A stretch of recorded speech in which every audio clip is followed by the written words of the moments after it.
तो पहुंच जाओ भैया पे नंबर 2.4 में, और 2.4 में लिखा हुआ है सबसे पहले क्या लिखा हुआ, गुडविल। ठीक है, तो जब आप इसके नोट्स बनाओगे तो आप लिखोगे गुडविल भैया क्या होता है। सबसे पहले आप इसके ब्रैकेट में बहुत सुंदर सुंदर लिख दोगे कि ये होता है आपके पास इंटेंजिबल असेट्स। कौन सा असेट्स? क्या आप मुझको बता सकते हो कि भैया ये इंटेंजिबल असेट्स होता क्या है? Yes sir. क्या होता है? Which we can't see and touch, उसको हम देख नहीं सकते, छू नहीं सकते, लेकिन फिर भी उसकी वैल्यू होती है। तो गुडविल हमारे पास भाई साहब क्या है, एक इंटेंजिबल असेट्स है। बुक में ध्यान देना, मीनिंग पढ़ के देखते हैं यहाँ से। गुडविल लिखते हैं, goodwill means the good name और the reputation earn by a firm through the hard work honesty of its owner. समझ में आया? तो गुडविल का मतलब क्या है भैया? अच्छा नाम। गुडविल का मतलब क्या है? अच्छा नाम। या फिर रेपुटेशन, जो किसने कमाई है? फर्म ने कमाई है। कैसे कमाई है? हार्डवर्क के द्वारा कमाई है, या फिर जो उनके जो पार्टनर्स ओनर्स है उनकी ऑनेस्टी के द्वारा जो कमाया गया है। तो सिंपल कोई तुमको बोले भैया गुडविल क्या है, तो सीधा आप उसको बोल सकते हो गुड नेम, या बोल सकते हो भैया reputation. If the firm renders good services to the customer who feels satisfied will come again and again, and the firm will be able to earn more profits in future. Simple है। आ रही है? अगर भैया कोई firm है जो बढ़िया काम करेगी तो उसके जो कस्टमर हैं वो क्या होंगे भैया? सेटिस्फाई फील करेंगे। जब वो सेटिस्फाई फील करेंगे तो बार बार आएंगे, जिससे भैया कम फर्म को क्या होगा, आने वाले सालों पर क्या होगा, ज़्यादा प्रॉफिट होगा। आगे किताब क्या लिखती है? Thus goodwill is the value of the reputation of a firm which enables it to the earn higher profit in comparison to the normal profits earn by the other firms in the same trade. अगर मैं आपको इस पूरी line को यहाँ पर समझाऊँ कुछ इस तरीके से, तो देखो मैं आपको कैसे समझा सकता हूँ। अदर फैक्टर्स सब कुछ सेम है, यहाँ पे समझना मैं कैसे करके समझा रहा हूँ। क्या समझा रहा हूँ मैं आपको भाई साहब मैं बात कर रहा हूँ किसकी? गुडविल की। ठीक है जी। आपके पास दो फर्म है, एक फर्म है आपके पास फर्म ए और एक फर्म है बी। जितने भी फैक्टर्स है वो सब सेम है, चाहे आप कोई सा भी फैक्टर ले लो। मैं क्या कैपिटल के बारे में बात करूँ, सेम। लोकेशन के बारे में बात करूँ, सेम। सब कुछ सेम है, सब कुछ सेम। लेकिन सिर्फ अंतर किस चीज़ के बारे में आ रहा भैया? प्रॉफिट के बारे में आ रहा। जो फर्म ए है ये कमाती है भैया नॉर्मल प्रॉफिट। फर्म ए क्या कमाती है? आपके पास नॉर्मल प्रॉफिट कमाती है। नॉर्मल प्रॉफिट का मतलब होता है वो प्रॉफिट जो सभी कमा रहे हैं। तो फर्म ए जो है वो क्या कमा रही है? नॉर्मल प्रॉफिट कमा रही। नॉर्मल प्रॉफिट का मतलब वो जो सभी कमा रहे हैं भैया। हमने कहा मान लेते हैं कि फर्म ए कमा रही है 100 रुपये, और सेम कहानी पर जो बी कमा रही है मान लो वो कमा रही है 150 रुपये। आ रही है बात समझ में? क्योंकि मैंने क्या कहा, सारे फैक्टर्स जो ए के लिए हैं और जो बी के लिए वो सब कुछ सेम है। ए तो क्या कमा रही भैया? 100 रुपये नॉर्मल प्रॉफिट कमा रही, और उसके कंपेरिजन में जब मैं बी पे बात कर रहा हूँ तो बी आपको हमें 50 रुपये ज़्यादा कमाते हुए दिख रही है। आई बात समझ में? तो इन दोनों का जो डिफरेंस आपको दिख रहा है यहाँ पर कितना, 50 रुपये, ये क्या हो जाएगा? सुपर प्रॉफिट हो जाएगा। किस वजह से है ये? जो आपको यहाँ पर ये 50 रुपये का फालतू प्रॉफिट दिख रहा है, किस वजह से है? ये गुडविल के वजह से। तो किताब भी यही बोल रही है। किताब पढ़ के देखो किताब क्या बोलती है। बोलती है thus goodwill is the value of the reputation of a firm which enables it to earn higher profit in comparison to the normal profit earned by the other firms in the same trade. कुछ definition है, सिर्फ हम इसको read कर लेते हैं। Definition: the term goodwill is generally use to denote the benefit arising from the connection and reputation.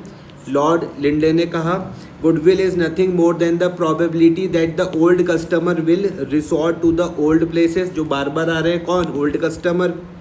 एक definition है goodwill may be said to be that element arising from the reputation, connection और other advantage possessed by a business which enables it to earn greater profit than the return normally to be the expected on the capital represents by the net tangible assets employed in the business.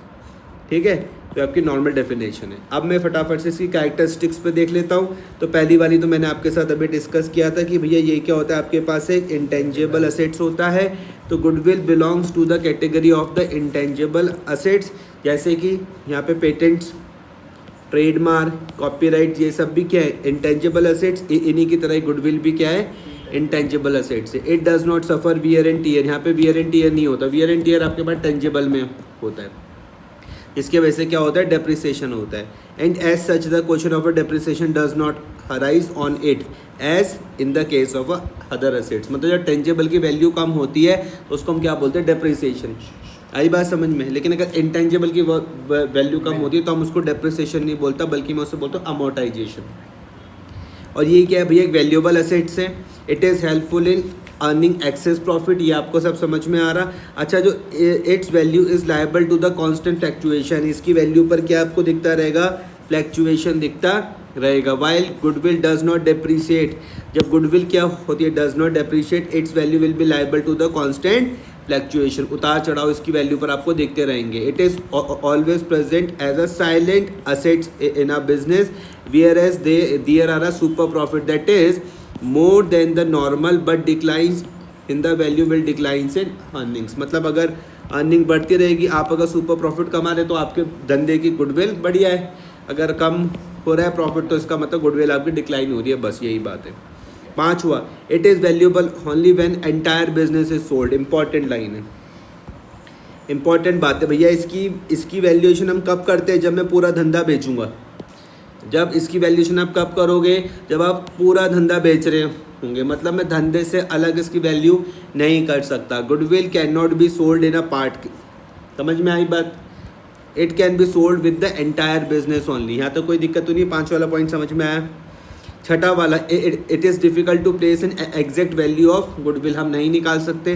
This is because its value may be fluctuate from time to time due to the changing circumstances which are internal और external to the business. Next हम देखने वाले भैया nature of goodwill. तो goodwill is an intangible assets, ये आपको समझ में आ गया। Since it has no physical existence and can not be scene और touch, but it is not a fictitious assets. ध्यान से मेरी बात को समझना। मुझको बताओ भैया फिक्टिशियस क्या होते हैं। अरे तुम गधों वाली बातें क्यों करे, तुम्हें तो मैंने कितना समझा रखा है। जैसे कि तुमने कभी यहाँ पर बैलेंस शीट में देखा होगा, बैलेंस शीट बनाई है तुमने कभी, 11वीं में तो बनाई होगी। तो तुमने वहाँ पर बैलेंस शीट बनाई और बैलेंस शीट में कभी तुमने यहाँ पर देखा होगा एडवर्टाइजमेंट सस्पेंस, कभी तुमने यहाँ पर देखा होगा प्रॉफिट एंड लॉस का डेबिट बैलेंस। तो ये तुम्हारे पास फिक्टिशियस असेट्स होते हैं। तो वो क्या बोल रहे हैं कि भैया हमारे पास जो गुडविल है वो क्या है, इंटेंजिबल असेट्स है। Since it has no physical existence and can not be seen and touch, but वो फिक्टिशियस असेट्स नहीं है, because fictitious assets do not have the value whereas goodwill has the value in case of a profit making concern. Fictitious assets की कोई value नहीं होती है, लेकिन भैया गुडविल की तो वैल्यू होती है। इट कैन बी सोल्ड, आप उसको बेच भी सकते हो चाहे दो, a sale will be possible along with the sale of entire business. समझ में आई बात या नहीं आ रही है। आप इसको बेच सकते हो, बिल्कुल बेच सकते हो, लेकिन कब बेच सकते हो, पूरे बिजनेस के साथ ही आप इसको बेच सकते हो। ठीक है, अगला है ओरिजिन ऑफ गुडविल और फैक्टर्स देखते हैं जो हमारी गुडविल को प्रभावित करते हैं। It is clear from the above that the goodwill will be extra earning capacity of the business. Thus, all the factors which help a firm in earning profit affect the goodwill of the firm.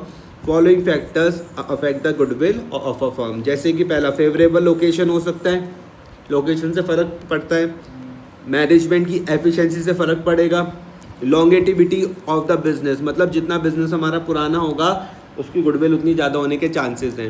N older business is better known to its customer, therefore it is likely to have a more goodwill. इसको मैं क्या बोल रहा हूँ, longevity of the business. हम किस तरीके के गुड्स पर हम डील कर रहे हैं उससे भी हमारी गुडविल निर्धारित होने वाली है।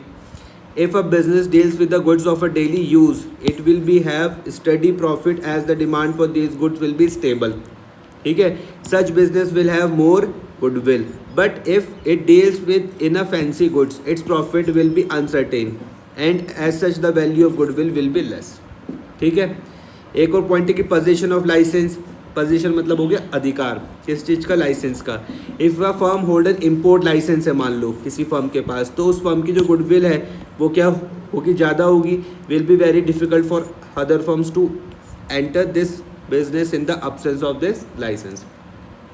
मोनोपोलिस्टिक एंड दूसरे rights. If a business enjoy monopoly market, monopoly का मार्केट का मतलब होता है सिंगल सेलर, सिंगल सेलर, ठीक है। It will be have assured profit. Similarly, it holds the some special rights such as patents रहे, trademark रहे, कॉपीराइट रहे, ये सब के वजह से भी क्या होगा, गुडविल तुम्हारी बढ़ जाएगी। Risk involve, if there is more risk involve in the business the value of a goodwill will be less, ठीक है।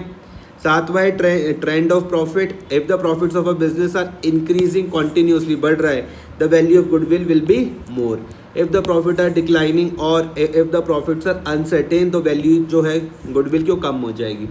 नाइन्थ में फ्यूचर कंपटीशन में हम बात करते तो लिखते द लाइकलीहुड और possibility of increase competition in future would definitely reduce the value of goodwill. Tenth में कैपिटल रिक्वायरमेंट में हम बात करें the amount of capital required for a business will also influence the value of goodwill. If two business enterprise earn the same rate of profit, the business will be lesser capital requirement shall enjoy more goodwill. समझ में आया? मान लो business ए है, business B है, दोनों ही 100 रुपये कमा रहे, लेकिन इसने 100 रुपये कमाने के लिए 1000 रुपये लगाए, इसने 100 रुपये कमाने के लिए 800 ही लगाए, तो बी की गुडविल अच्छी होगी। कुछ और फैक्टर्स भी हो सकते हैं जैसे गुड इंडस्ट्रियल रिलेशन हो सकते हैं, फेवरेबल गवर्नमेंट पॉलिसीज़ हो सकती है, स्टेबल पॉलिटिकल कंडीशन हो सकती है, रिसर्च एंड डेवलपमेंट, ये सब और भी फैक्टर्स हो सकते हैं। इंपॉर्टेंट अब समझते हैं, मेरे पास क्या आ रहा है, क्लासिफिकेशन आ रही है, यहाँ से बहुत ज़्यादा इंपॉर्टेंट है। गुडविल को हमने क्या करा, दो के कैटेगरी में डिवाइड किया हुआ। एक गुडविल जिसको हम खरीद सकते हैं, उसको मैं क्या बोलता हूँ, परचेज गुडविल। ध्यान से मेरी बात को समझो, इसको मैं क्या बोल रहा हूँ, क्या बोल रहा हूँ, परचेज गुडविल। और दूसरी कौन सी हो जाएगी, सेल्फ जनरेटेड गुडविल, और इसका नाम इनहेरेंट गुडविल होता है। तो एक कौन सी होगी, जिसके लिए आपने पैसे दिए और उस गुडविल को आपने खरीद लिया। दूसरा है जो वक्त के साथ आपकी गुडविल बनती जा रही है। आई बात समझ में? Very good. लेकिन सुदीप क्या कह रहा है कि भाई तुमने अभी मुझको यहाँ पर बताया कि गुडविल खरीदी बेची, तब कब जाती है, पूरे ही धंधे के साथ, है ना। It is valued only when entire business is sold. इसका मतलब अगर मैं किसी के गुडविल खरीदने के बारे में बात कर रहा हूँ तो कहीं ना कहीं मैंने उसका पूरा बिजनेस खरीदा होगा। तो देखो परचेज गुडविल में क्या बोला गया कि purchase goodwill is the goodwill which is acquired by making payment. For example, when a business is purchased, the excess of a purchase consideration over its net assets minus liabilities is referred to as a purchase goodwill. यहाँ पे देखोगे साहब, थोड़ा सा ध्यान दे दो यार, इधर ध्यान से मेरी बात को समझो।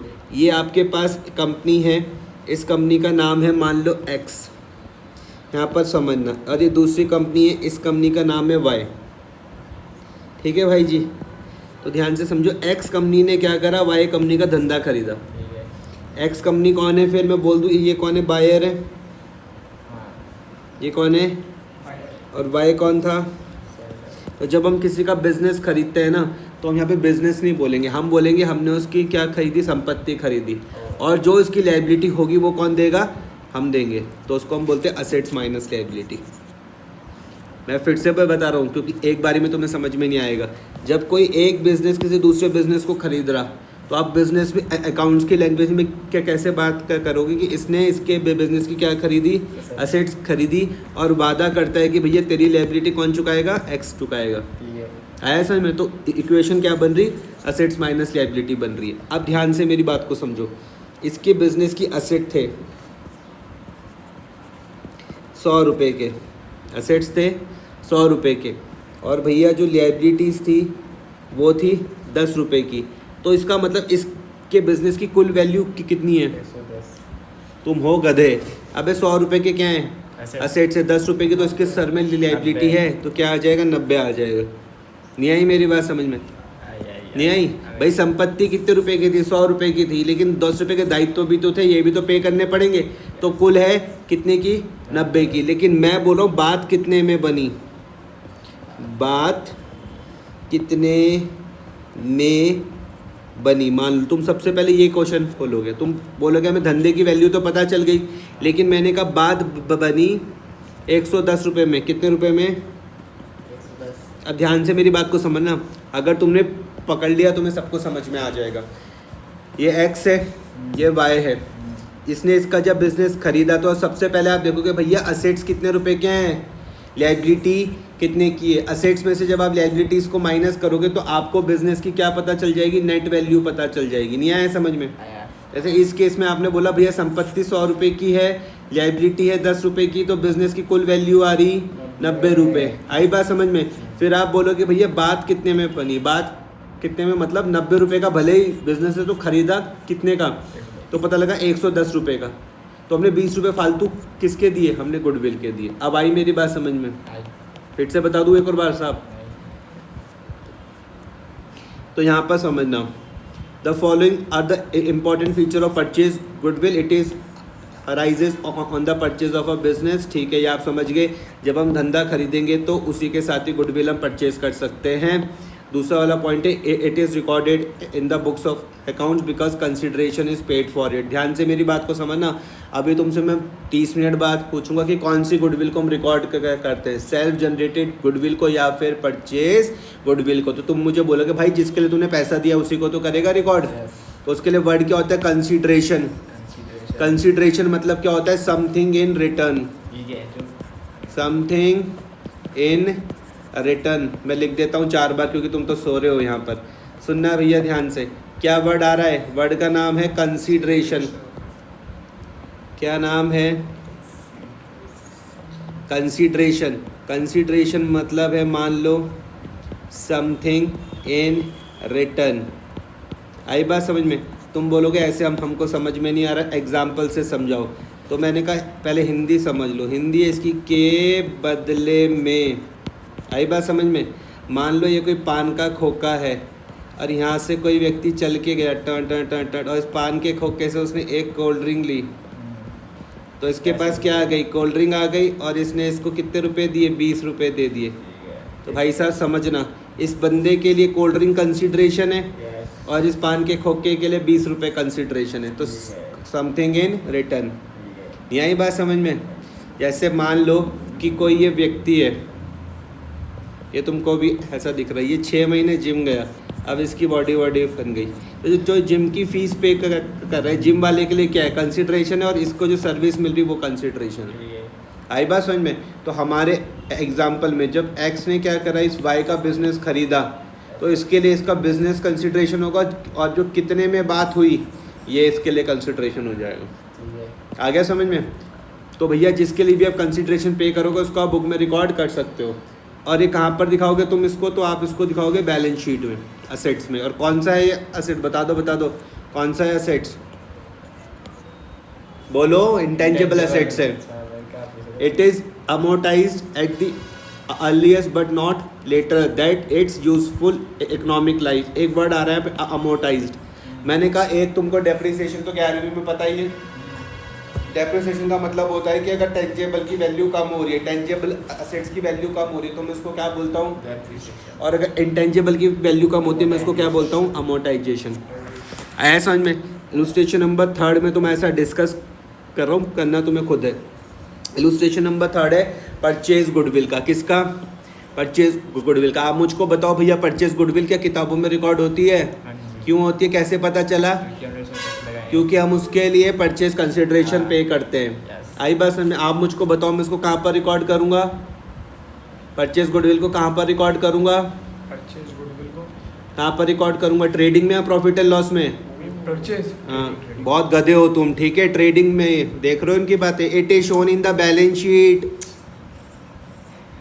भैया परचेज गुडविल को कहाँ पे दिखाओगे आप, बैलेंस शीट में। मैं चिल्ला के तुमको बता रहा हूँ कि परचेज गुडविल को हम कहाँ दिखाएंगे, बैलेंस शीट में, क्योंकि वो इंटेंजिबल एसेट्स हैं, क्योंकि वो इंटेंजिबल एसेट्स है। फिर से ध्यान से मेरी बात को समझना। क्या मैं अब तुम मुझे बताओ, क्या मैं गुडविल को खरीद बेच सकता हूँ? बिजनेस के साथ। तुमने बहुत सही जवाब दिया। तुमने कहा खरीद बेच तो सकते हैं, लेकिन बिजनेस के साथ ही, अलग से हम उसको खरीद बेच नहीं सकते। तुमने मुझे बोला भैया अलग से तुम गुडविल को टुकड़ों में खरीद बेच नहीं सकते। अगर तुम्हें खरीदना हो या बेचना हो तो तुम धंधे के साथ ही खरीदोगे या बेचोगे। आई बात समझ में? अब आप मुझको बताओ कि मैं परचेज गुडविल को किताबों में रिकॉर्ड कर सकता हूँ, हाँ या ना?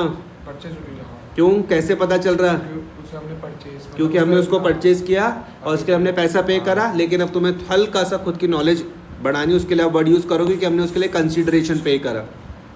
आई बात समझ में? उसके लिए हमने कंसीडरेशन पे करा। It is recorded in the books of accounts because consideration is paid for it. और इसके साथ एक और चीज़ सीख लो, जो सेल्फ जनरेटेड गुडविल होती है, मतलब मान लो कि कोई बिजनेस पिछले 5 साल 10 साल 15-20 साल से चल रहा, तो उनका तो मार्केट में नाम बन ही जाएगा। उस गुडविल को हम रिकॉर्ड नहीं करते।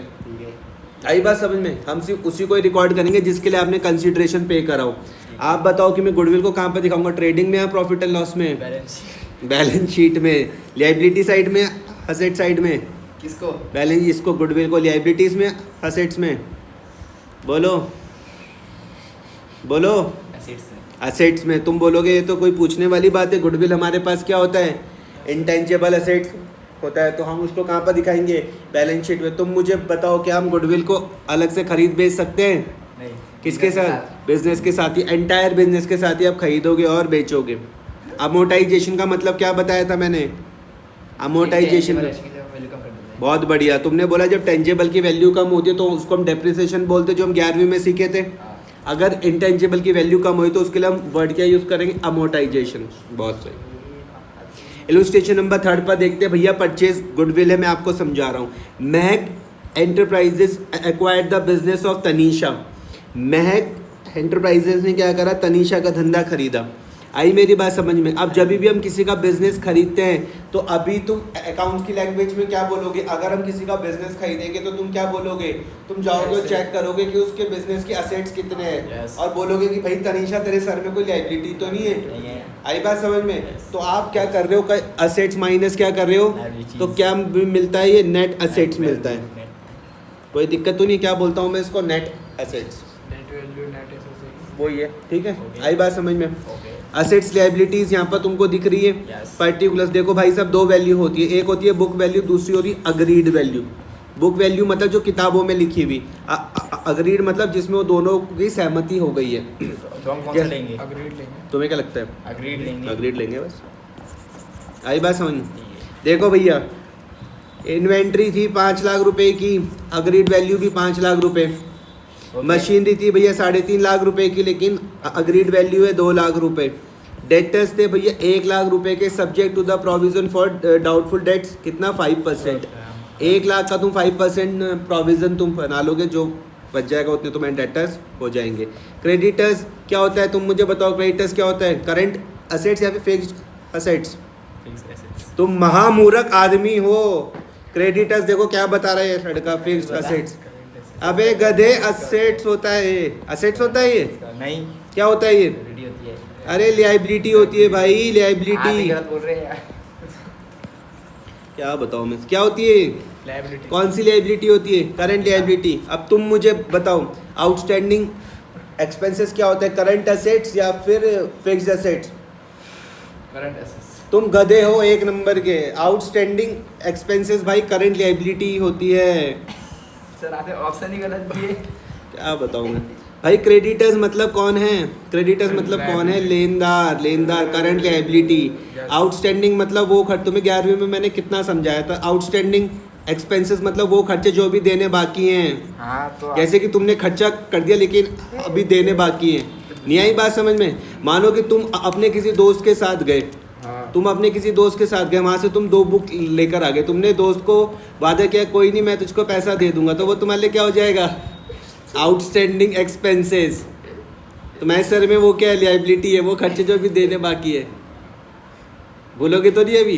क्रेडिटर्स तो नहीं भूलोगे? क्रेडिटर्स कब बनते हैं? जब हम उधार में खरीदते हैं कि बेचते हैं? क्रेडिटर्स कब बनेंगे? जब हम उधार में खरीदते हैं कि बेचते हैं? उधार क्रेडिटर्स। हाँ बता। बताओ। जब हम उधार में, जब खरीदते हैं मुझे, जब कुछ खरीदोगे भाई तभी तो बनेंगी। आया समझ में? क्रेडिटर समझ में आए? कितने के? 70। अग्रीड वैल्यू भी क्या है? 70। आउटस्टैंडिंग एक्सपेंसेस मतलब वो खर्चे जो भी देने बाकी हैं। आई बात समझ में? ये भी लायबिलिटीज और ये भी लायबिलिटीज है। आया है समझ में? Yes. करंट लायबिलिटीज है दोनों। अब तुम मुझे बताओ डेटर्स क्या होते हैं, करंट असेट्स या फिर फिक्स्ड असेट्स? डेटर्स बहुत पता होगा इसको। करंट असेट्स या फिर फिक्स्ड असेट्स? वो नहीं करंट एसेट। करंट असेट्स होते हैं, वेरी गुड, बहुत अच्छा जवाब। और मशीनरी मशीनरी भी एसेट्स होती है, असेट्स होती है, फिक्स्ड असेट्स होती है, वेरी गुड, ठीक है। इसका होती है। और हमेशा तुमको कौन सी वैल्यू लेके चलना है? Agreed value. रटने की कोई बात तो नहीं है। तनीषा तो चाहेगी कि भैया बुक वैल्यू लेके जाओ, लेकिन हम बोलेंगे नहीं बहन नहीं, बुक वैल्यू से कोई मतलब नहीं है, अग्रीड अग्रीड। अरे बहन में मत दो, यहाँ पे फोकस, यहाँ पे देखो। अब महक बोलती है कि भैया देखो 7,50,000, अच्छा देखो जब तुम इससे कंपेयर कर दोगे, संपत्तियाँ तुमको पता चल गई, उसमें से लायबिलिटी को माइनस कर दोगे, तुमको नेट असेट्स का पता चल जाएगा। दूसरा क्वेश्चन क्या होगा कि इसके धंधे की बात कितने में हुई, हाँ प्लस कर देंगे, यही बात समझ में? प्लस कर देंगे। अरे रुक जाओ, कैलकुलेशन में मत जाओ, पहले कहानी को समझो। अच्छा, जितना minus अगर तुम करेंगे। कहानी समझ गए तुम्हें कोई दिक्कत नहीं आएगी। तुमने कहा अब हम समझ रहे तुम्हारी बात थोड़ी थोड़ी, कि तुम चाह रहे हो कि सबसे पहले तो भैया हम देख ले कि इसके बिजनेस में असेट्स कितने हैं, यस उसमें से आप लायबिलिटीज को माइनस कर लो, तो Yes. तुम्हें उसका नेट असेट्स पता चल जाएगा कि Yes. कुल असेट्स कितने के, या फिर बिजनेस की वैल्यू कितनी है। इसको हम कंपेयर करेंगे किसके साथ? वो मैंने क्या बताया था कि भैया बात कितने में हुई, ये बात कितने में बनी, मतलब है ना। इसको मैं क्या बोलता हूँ? परचेज कंसिडरेशन बोलता हूँ। इसका नाम क्या होता है? Purchase consideration. वही बस प्लस कर देना है, ऐसे ऐसे आई बात समझ में? इसको मैं क्या बोलता हूँ? Purchase consideration. तो इन दोनों को तुम आपस में कंपेयर करके देखोगे। ओ ये इस नेट वैल्यू को आपस में कंपेयर किसके साथ करोगे? परचेज कंसिडरेशन के साथ करोगे। आई बात समझ में? आई। जो भी डिफरेंस होगा तुमको गुडविल हो जाएगी। Very good. जैसे ये बच्चा वो बोलता है कि मानो, अब जैसे इसका दिमाग तेज चल रहा है, ये कह रहा कि मानो, ध्यान से इस चीज़ को समझना, कि ये कह रहा कि मान लो असेट है तुम्हारे पास 100 रुपये के, हाँ लायबिलिटी हो गई मान लो 10 रुपये, बिजनेस की वैल्यू निकल के आगे 90। इतनी मेरी बात समझ में आई? और हमने इसका बिजनेस परचेज किया 90 रुपये का बिजनेस हमने परचेज किया 70 में, तो गुडविल हुई कितनी भाई? 90 रुपये का बिजनेस तुम अगर 70 में परचेज करोगे तो गुडविल कितनी होगी? तुम बताओ, 160। तुम बताओ। सही बोल रहा है। अबे गधो, गुडविल हुई कहाँ? अगर किसी की बिजनेस की वैल्यू 90 रुपये है तो मुझे 70 ही दे के आ रहे, तो गुडविल है उसकी? नहीं है, वो थोड़ा दिमाग तो लगाओ। हाँ सर, नहीं है सर। -30। नहीं आई बात? तुम कैलकुलेशन में मत जाओ, कहानी को समझो। भाई किसी की बिजनेस की वैल्यू 90 रुपये आ रही, गुडविल तो तब होगी जब तुम उसको ज़्यादा रुपए देकर आओगे। Super profit. अब तो तुम उसको कम पैसे देकर आ रहे हो, हाँ गुड। तो ये तुम्हारा क्या हो गया? फायदा हो गया। लॉस। इसको हम बोलते हैं कैपिटल रिजर्व। कैपिटल, आई बात समझ में? फायदा हमारा हुआ है। तुम्हारे ही तो बात कर रहा हूँ मैं। अगर तुम किसी चीज़ के लिए ज़्यादा पैसा देकर आ रहे हो तो उसकी गुडविल है। अब मानो ना, ये यहाँ पर ध्यान से भाई, तुम्हारे पास एक है ये जिम 1 है, ये जिम 2 है, ये जिम 3 है, इसका सब कुछ सेम है, सब कुछ सेम, सब कुछ सेम, सब कुछ सेम, ठीक है। लेकिन तुम यहाँ पर भैया इसकी फीस 1000 है, इसकी एक है, तुम 1500, लेकिन तुम फिर भी 1500 रुपये देकर आ रहे। क्यों देकर आ रहे? क्योंकि इसकी कुछ गुडविल होगी ना, तभी तो। ये तो गुडविल है। आई बात समझ में? जब आप एक्स्ट्रा पैसा किसी चीज़ के लिए दोगे तो ही तो वो है गुडविल। अगर कम पैसा दोगे उसको हम क्या बोलते हैं? कैपिटल रिजर्व बोलते Yes, हैं। yes. और वो डिफरेंस आता है, इनको जोड़ नहीं देते 90 और 70 जो जोड़ दूंगा मैं, नहीं, फिर तो तुम्हें कुछ समझ में नहीं आ रहा। देखो ध्यान से फिर से, इलुस्ट्रेशन नंबर 3 है परचेज गुडविल। महक ने क्या करा? तनीषा का बिजनेस खरीदा। जब भी कोई किसी का बिजनेस खरीदता है, कल के दिन तुम भी तो बिजनेस खरीदोगे, तो तुम बोलोगे कि भैया इसके बिजनेस की संपत्ति कितनी है, या लायबिलिटीज है कितनी। आप संपत्ति में से लायबिलिटीज को माइनस करोगे, तब तुम्हें कुल बिजनेस का पता चलेगा। आई बात समझ में? फिर तुम इस कुल बिजनेस को, मतलब नेट बिजनेस को, जो तुम्हारे पास जो वैल्यू है, उसको कंपेयर करोगे किससे? इससे, पेड से, मतलब जो जितने में भी तुम्हारी बात बनी। अगर तुम ज़्यादा पैसा दे रहे हो तो भैया वो क्या हो जाएगा? गुडविल हो जाएगा। आई बात समझ में? आप मुझको बताओ 750 को क्या बोलते हैं? इस 750 का नाम क्या है? जितने में बात बनी, इसका नाम क्या है? बहुत बढ़िया, परचेज कंसिडरेशन। आई बात समझ में? तो देखो तुमको क्या करना है गुडविल के कंप्यूटेशन के लिए। असेट्स लिख दिया, ये सारे के सारे, लायबिलिटीज लिख दी सारी की सारी। असेट्स में से आप लायबिलिटीज को माइनस कर दोगे तो क्या आ जाएगा? Net assets. गुडविल निकालने का तरीका क्या है? इस नेट असेट्स को कंपेयर करो किसके साथ? परचेज कंसिडरेशन के साथ। इस नेट एसेट को कंपेयर करो किसके साथ, परचेज कंसिडरेशन के साथ। अगर आप ज़्यादा पैसा पे कर रहे हो तो समझ लेना क्या है वो, गुडविल है। अगर मानो कि आपका कम पे काम हो गया तो जो पैसा आपका बच गया उसको क्या बोलते हैं, कैपिटल रिजर्व। Capital reserve. पक्का? हाँ। एंट्री देखना, आप ध्यान से इस चीज़ को समझो। एंट्री तो आपको पता ही है ना। इन्वेंट्री हो गई, मशीनरी हो गई, डेटर्स हो गए। इन तीनों में काय का रूल लगेगा, तुम बताओ, n प्लस या फिर n माइनस का? इन तीनों में काय का रूल लगेगा? n minus. तुम एक नंबर के बहुत बड़े वाले हो, सुनना ध्यान से। इन्वेंट्री, मशीनरी, डेटर्स, अबे गधे असेट है ये, ए प्लस का रूल लगेगा इसमें, प्लस कर रहा है होने से। ए प्लस का रूल लगेगा इसमें भाई। नहीं आया समझ में? हम कर देंगे प्लस। नहीं आया समझ में? इन्वेंट्री में असेट बताओ, इसको नॉमिनल बता रहा और फिर मैं इसको पढ़ा रहा। असेट्स, इन्वेंट्री, मशीनरी, डेटर्स, ये समझ में आया? चलो ये बताओ फिर तुम्हें मुझको बताओ, क्रेडिटर्स में काय का रूल लगेगा, n प्लस या फिर n माइनस? ये बताओ, क्रेडिटर्स, आउटस्टैंडिंग एक्सपेंसेस, इन दोनों में काय का रूल लगेगा? और ये प्रोविज़न कहाँ पर आता है? तो क्रेडिट में आता ही है, तुमको पता ही है। n प्लस या फिर n माइनस? तुम बताओ, बताओ। n प्लस, तुम बताओ। वो देखो, वो 2 दिन में सब कुछ सीख गया, लेकिन तुम्हें पूरे 2 साल से नहीं आ रहा कुछ भी समझ में। भाई क्रेडिटर्स और आउटस्टैंडिंग ये क्या होती है? लायबिलिटीज। और अभी ये 2 सेकंड पहले क्या बोल रहा है, जनरल मुझे सब आती है, कुछ नहीं आता इसको। असेट्स है भैया, इन्वेंट्री क्या है? असेट्स। मशीनरी क्या है? असेट्स। डेटर्स क्या है? असेट्स। असेट्स कहाँ पर आते हैं भैया? डेबिट में। लायबिलिटीज कहाँ आती है? क्रेडिट में। और प्रोविजन भी हम कहाँ लिखते हैं? क्रेडिट में। आप कौन हो इस क्वेश्चन के हिसाब से? फर्म नहीं हो, महक हो आप। महक हो आप ये हो परचेजर। ये देखो महक ही तो आप, ये महक एंटरप्राइज है, साई नहीं भाई, महक एंटरप्राइज। तनीषा मत बन जाना, तनीषा के बिहाफ में बात नहीं करनी, तुम महक हो इस टाइम। नहीं आया समझ में? तो जब आप किसी का बिजनेस खरीद रहे हो, क्या आपके पास संपत्ति आ रही है? आप बोलोगे बिल्कुल। हम क्या करेंगे? डेबिट में सारे के सारे असेट्स लिख देंगे। रूल समझ में आ रहा है? ए प्लस का रूल समझ में आ रहा है? उसके बाद अब लायबिलिटीज में एल प्लस का रूल समझ में आ रहा। प्रोविजन तो हम क्रेडिट में लिखते ही है, तुम 11वीं में सीख के आए होंगे, इतना मैं मान के चल रहा हूँ। अब आप कंपेयर कर लोगे दोनों को। अच्छा सुनो, ये कर लिया, आप क्या करोगे? इस असेट्स में से इस लायबिलिटीज को क्या कर दोगे? माइनस, जो आपने यहाँ पर कैलकुलेशन कर ली। अब आप मुझे बताओ भाई, जब मैं असेट्स में से लायबिलिटीज को माइनस करता हूँ तो क्या मिलता है मुझको? परचेज। बोलो। जब मैं असेट्स में से लायबिलिटीज को माइनस करता हूँ तो क्या मिलता है? नेट वैल्यू या बिजनेस वैल्यू मिलती है। बहुत सही जवाब। तुमने गलत दिया इस बार, उसने सही बोला। Net assets.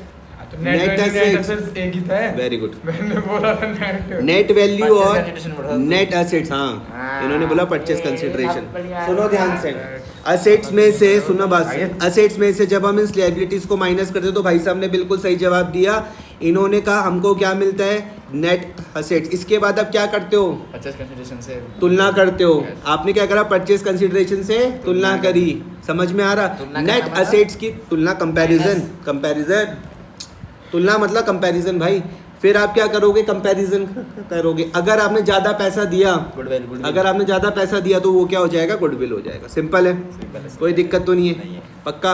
ये तो क्वेश्चन में मुझको दिया हुआ रहेगा कि तनीषा को कितने पैसे में बात हुई। यस। और ये जो डिफरेंस आ रहा है, ये देखो, ये आपके पास क्या हो गया? गुडविल। ये बैलेंसिंग फिगर, ये सबसे लास्ट में आएगा। यस यस आई बात समझ में? यस। पक्का? पहले आप ये लिखोगे, देखो एक करके दिखाई देता हूँ मैं। अरे एक कर लेता हूँ, तुम बोलोगे तो यहीं पे ही समझा रहा। देखो सबके सब असेट्स लिख दोगे आप। क्या क्या थे असेट्स बताना? Machinery, debtors. बहुत बढ़िया। आपने बोला भाई हमें रूल याद है, इन्वेंट्री कहाँ पर आ जाएगी? डेबिट में।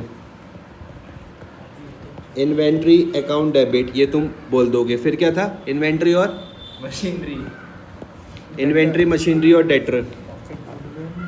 गुडविल लास्ट में आता है। पता है तुम लिख दोगे इन्वेंट्री, मशीनरी और डेटर्स अकाउंट डेबिट। अरे सुनो सुनो सुनो, असेट्स तुमने लिख दिए साइड डेबिट में। हाँ। इसके बाद एक बीच में ना लाइन छोड़ देना, एक बीच में लाइन छोड़ देना, यस। ऐसे करके यहाँ पर एक बीच में पूरी लाइन छोड़ देना। फिर यहाँ पे लिखोगे तुम 2, क्या कहता? 2 प्रोविज़न था, प्रोविज़न फॉर डाउटफुल डेट्स था। 2 क्रेडिटर्स था अब बोल आउटस्टैंडिंग एक्सपेंस और 2 आउटस्टैंडिंग एक्सपेंसेस था। कोई दिक्कत तो नहीं है, इतना कर लिया आपने। इन्वेंट्री थी आपके पास कितने रुपए की, 5 लाख, 2 लाख और 1 लाख रुपए। तो मैं पूरा लिख देता हूँ। 5 लाख रुपए ये रहा, 2 लाख रुपए ये रहा, 1 लाख रुपए ये रहा। ठीक है भाई साहब। और प्रोविज़न था कितना, 5,000, 70 और 10। 5,000, 70 और 10। 5,000, 70 और 10,000। यहाँ तक कोई दिक्कत तो नहीं है। अब इसके बाद आप क्या निकालोगे, नेट असेट्स। माइनस करो जरा क्या कैलकुलेट। वो कितने 5 लाख है? हाँ 5 लाख, 2 लाख और 1 लाख। 8 में से करो ना, कैलकुलेटर का है तुम्हारा।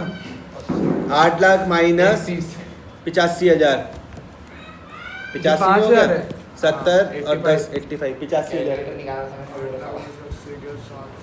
कितना हो जाएगा। तुमने कहा भैया 5 लाख एक है, 2 लाख एक है और 1 लाख एक है। इसमें से तुम 5,000 एक माइनस करोगे, 70,000 एक माइनस करोगे, 10,000 एक माइनस, कितना आ रहा, 7 लाख 15,000। तो मुझे तुम बताओ जो 7-15 है इसका नाम क्या है। ये नेट एसेट्स। बहुत बढ़िया, बहुत सही, तुम बहुत सही जवाब दे रहे हो, वेरी गुड। Net assets. अब तुम मुझे बताओ इसके बाद में क्या करूँगा। तुलना तुलना तो बाद में करूँगा, क्या लिखूँगा। और नेट असेट्स की तुलना हम किससे क्या करते हैं। Purchase consideration. तो आप यहाँ पर क्या लिखोगे, परचेज कंसिडरेशन का मतलब है कि भैया तनीषा को कितने पैसा देने हैं। तो यहाँ पे मैं 2 तनीषा का नाम लिख दूंगा। आई बात समझ में। अब तुमने कहा ओहो 7-15 तो धंधे की वैल्यू आ रही, और हम दे रहे कितने, 7-50 तो ज़्यादा पैसे देने का माइनस हो जाएगा। वादा किया है। तो भैया ये क्या हो जाएगा, गुडविल कितना, 35,000। तो हम यहाँ लिख दें गुडविल क्या होती है, असेट्स। तो कहाँ पर आ जाएगी, बैलेंस शीट में। अब थोड़ी सी बात समझ में आई, पक्का। और क्वेश्चन ने क्या बोला कि हमको ये देखो चेक में पेमेंट करनी है, बैंक, तो ये क्या बैंक। हो जाएगा, Tanisha account debit to bank account. आप मुझे भाई साहब बताओ इसमें रूल काय के लगेंगे, वेरी इजी। बताओ। Tanisha account debit to bank account, bank में ए माइनस, ए माइनस, बहुत सही जवाब, टेंशन लगेगा और ए माइनस। क्योंकि हमारा बैंक बैलेंस क्या हो रहा, कम हो रहा, क्योंकि हमारा बैंक बैलेंस क्या हो रहा, कम हो रहा, एल माइनस। पक्का? तनीषा में एल माइनस पक्का। और यहाँ पर इस वाली तनीषा में जब ये यहाँ लिखा हुआ था तनीषा, ये भी तो है। इसमें वो था ना एल प्लस था। यहाँ पर एल प्लस, यहाँ पर एल माइनस, बहुत सही जवाब। ठीक है, इसका मतलब था कि तनीषा को इतने रुपए देने का वादा किया हुआ है, और ये तुमने जब पे करा तो लायबिलिटी तुम्हारी कम हो जाएगी। करो अब इस क्वेश्चन।